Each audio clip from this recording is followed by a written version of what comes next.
In this video, I'm going to talk about how to teach a formal stay command. When we teach dogs to stay, we're really teaching them to hold a position of a sit or down or even a standing still until they hear a word that tells them they're free to go. And when I train dogs, I call that a release word.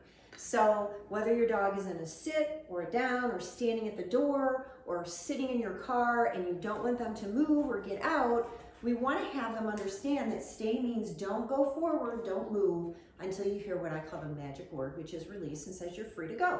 So how do we teach that? What we're doing is we start with a simple exercise. I call it the sit release. My dog's magic word that tells them they can move is the word release.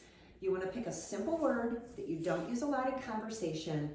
I stopped using the word okay years ago because I say okay all the time. You're perfectly free to use whatever words you like. Free, done, go, exit. Make up a word, say it in another language. It's perfectly fine, as long as it's short and sweet and you don't use it a lot in conversation. So we start with a simple exercise called the sit release exercise. We progress from there to adding a stay cue. At that point, we have three pieces: building time or duration, adding distractions, and then adding distance. During all of this process, we're helping our dogs learn, no matter what's going on, no matter what I'm doing, don't move until you hear your release word. So it's a gradual process. And again, it's age-based. I would not expect a young puppy to have the same level of training as an adult dog or even a teenage dog. So we have to have realistic expectations. But we're going to start first with teaching a sit-release exercise. So you have your clicker, have your treats, have your dog off leash, have him in a quiet area. Marshall! So I start with sit. He pauses, sits for a few seconds. I step backwards, release. As his tail comes off the floor, I click and give him a treat. I'm standing in front of him, I'm not moving, I'm just cueing him. Sit. Waiting for a few seconds, counting off a little bit of time. Release.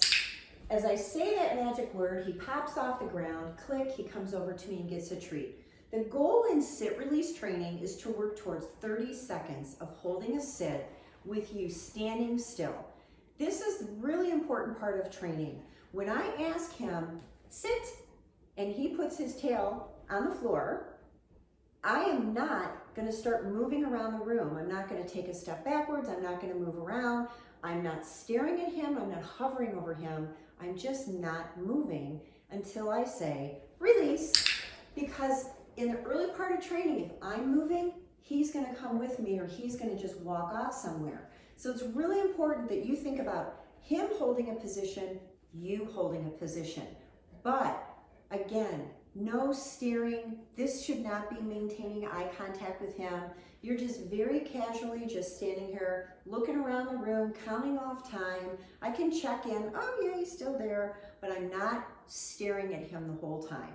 So the goal of this, work up to 30 seconds. When your pup can hold a 30-second sit and then a release, then you're ready to add a stay cue.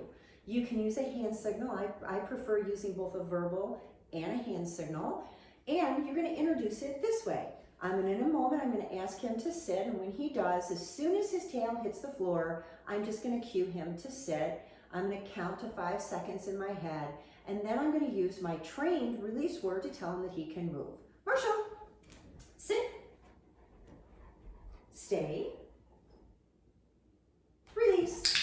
So now I have the beginning of teaching a stay cue. He already knows his release cue, so I'm well on my way to having a really nice stay behavior. So again, now that I've added this duration or this time, the goal is to get to 30 seconds again, where I can cue him, Marshall, sit, stay, and I'm gonna stand here, not staring at him, not with my hand in his face or staring him down or hovering over him, just standing here, yeah, he's still there, and check in with him a little bit, look around the room, and count time off, getting towards 30 seconds every training session, a little bit more, release, and then releasing him to move, click and treat when he moves. That's the duration part of it. Then we add distractions. Distractions are things he hears, sees, smells. Anything can be a distraction. It could be as simple as I suddenly look different now. Marshall, he comes over towards me, sit, stay, and now I'm moving my arms around and making a little bit of, silly movements here. He doesn't do anything, release. It's very distracting. Some dogs, the minute you take up any movement with your arms, they pop up in the air. So the goal of the distraction piece of this is not to go crazy on them and see what they do. It's to gradually incorporate some different things, such as holding a toy. One of Marshall's favorite toys is his ball. So this might be my distraction object. So I say, Marshall, sit, stay. Maybe all he can handle is me showing it to him without him wanting to launch up and steal it out of my hand. So I do this for a few seconds and then release, and then I release him to move and say, okay, well, he did really well. So now, maybe after a couple training sessions, this gets a little more interesting. Sit, stay, release. Then I start to move it around a little bit. You can use squeaky toys, a sock, a shoe. You could use a rawhide. You could use whatever you want. Something that's interesting to your dog, but not so crazy that they lose their mind the minute you pull it out. We're slowly trying to help the dog understand that it doesn't matter what you see or what I'm doing. Don't move until you hear your magic word. And then the final piece of teaching this is gradually being able to start moving away from your dog, and that's distance. Common mistake people make is trying to put a new dog in training in a stay and walk away. I'm gonna walk into a room, I'm gonna walk across the backyard, and then they're surprised when the dog just pops up and leaves. So we wanna take it really slow. For example, Marshall, sit,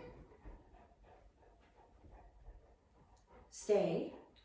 I take one step away from him, I come right back, release, and I release him to move. I start with one step at a time before I'm going to try marching across the room. Because if I take one step and he pops up, that he can't even handle that at this point in training, so I need to slow things down. So I start very, very slowly. Marshall, sit. Sit. Stay. And then maybe I get to 2 steps. And I come right back to him, release, and I release him to move. Here's why I return to the dog. When I have a new dog in training and I'm starting to work on distance, if I put him in a stay, take some steps back, and keep releasing him to come running at me, he starts building that anticipation of when's she gonna release me and I'm gonna run to her. And pretty soon you have a dog who wants to break the stay and come towards you. So I prefer early on in training, have them hold the stay, start moving away, come right back to them, and then release them to move. When my dog can hold a stay while I take 10 steps away and walk back, then I can start releasing him from wherever I want. I could walk across my backyard with him in a stay and get to the other end of the yard and then release him to come to me. But in training, we want to be careful that we're not setting him up for a lot of confusion. So when you start adding the distance piece of this, you want to take it very slow. You put the dog into a stay, you start with 1 step and you come right back. Don't walk in slow motion. Don't creep away. Don't keep your hand, stay, stay, stay. That's really not helping your training, it's confusing your dog. You want to just stay. Take 1 or 2 steps, turn around and come right back, and then release, and then release the dog to move. You gradually add more steps. You can then start training in different locations. But at this point in training, you should have a dog who understands the release word, will hold a stay for at least 30 seconds, can start ignoring distractions, and you gradually start adding distance as you're working with them. Once you've accomplished that, then you can really start making great progress. You can do all kinds of stuff with your stay work, but you have to lay this foundation first. Otherwise, your dog gets very confused and they just keep breaking the stay. Over time, they're staying at doors, they're staying out in public. You know, I would never risk my dog's safety by putting them in a situation to test them, or maybe I drop their leash out in public and ask them to stay as I try to walk away. Training should not be about seeing what your dog might do. it's very dangerous in some situations. So we're looking at teaching him, helping him learn, building a stronger behavior, and then gradually making it more challenging. So start working on your 3Ds: duration, distraction, and distance, and you're going to have a great stay in no time.